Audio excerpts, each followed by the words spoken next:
Le site forêt et clairière de Babois rassemble vraiment des forêts humides exceptionnelles en Champagne-Ardenne. C'est vraiment une particularité et sur le parc et à l'échelle régionale. On y retrouve beaucoup d'espèces emblématiques. On a notamment le sonneur à ventre jaune, vraiment typique de ces milieux humides que l'on va retrouver dans des ornières. On a aussi tout le cortège des amphibiens avec les tritons, les grenouilles et autres. En termes d'oiseaux, on va retrouver les pics bien évidemment et plein d'autres espèces. Après, c'est surtout au niveau de la flore que cela va s'illustrer du fait du côté humide et de ces sols sur argile et marne. Donc on va retrouver le forbe des marais, le laitron des marais également. Et donc c'est pour ces espèces-là que l'on va intervenir et faire des recommandations de gestion. Ces espèces sont inféodées à des habitats, donc c'est aussi ces habitats que l'on va protéger bien évidemment pour favoriser la présence de ces espèces. Là, sur ce site forêt et clairière de Babois, on va surtout retrouver les forêts alluviales et des chênaies pédonculées. C'est vraiment ces habitats-là qui font toute l'identité des Babois. La superficie de la zone, on est à un peu plus de 2800 hectares. Le site se répartit sur 7 communes, donc c'est un site d'ampleur, à majorité forestière.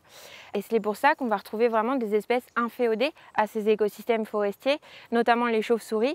On va avoir le murin de Bechstein par exemple, et ces chauves-souris qui vont chercher à nicher et à installer leur colonie dans des gros arbres comme celui que l'on peut avoir derrière moi, dans des fissures, dans des grosses branches mortes. Après, en espèce emblématique du site, on a aussi les hérons. En fait, ici, on se trouve vraiment dans une zone atypique qui est la héronnière. Cette héronnière, elle se trouve sur la forêt domaniale de la Rivoure et elle est limitrophe aussi à la réserve naturelle régionale de Courterange. Cette héronnière, elle a été très fréquentée il y a 15-20 ans où on avait plus d'une centaine de nids et donc de couples de hérons cendrés qui nichaient. Et donc ces hérons vont venir nicher dans des gros chênes comme on a derrière moi. Et c'est pour ça qu'on a mis en place des méthodes de gestion en partenariat avec l'ONF pour identifier ces arbres, bien les marquer pour les repérer et les protéger. Et donc on va avoir plusieurs nids qui peuvent s'installer sur le même arbre et nicher.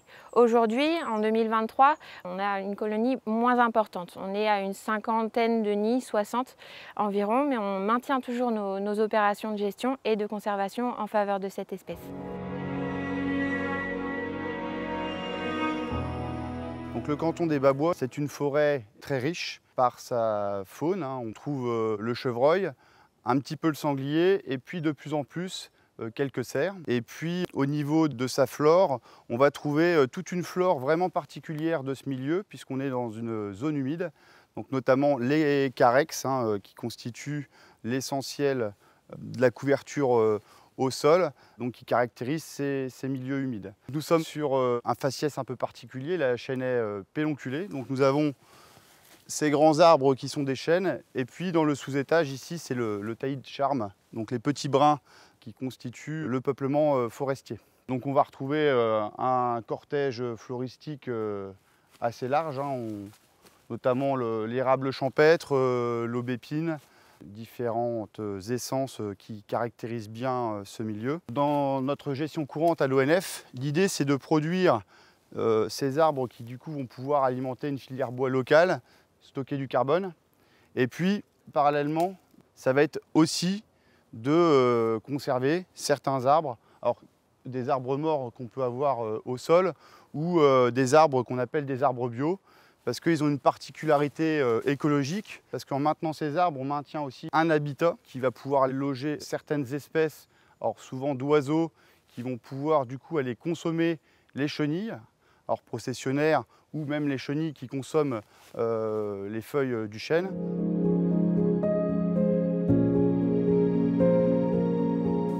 Donc il faut savoir que dans cette forêt, le sous-sol et puis même très rapidement dans les premiers centimètres du sol, nous avons des argiles.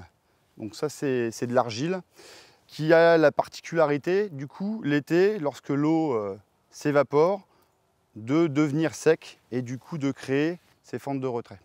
Et l'hiver ça va plutôt être le gonflement, ça va se recharger en eau.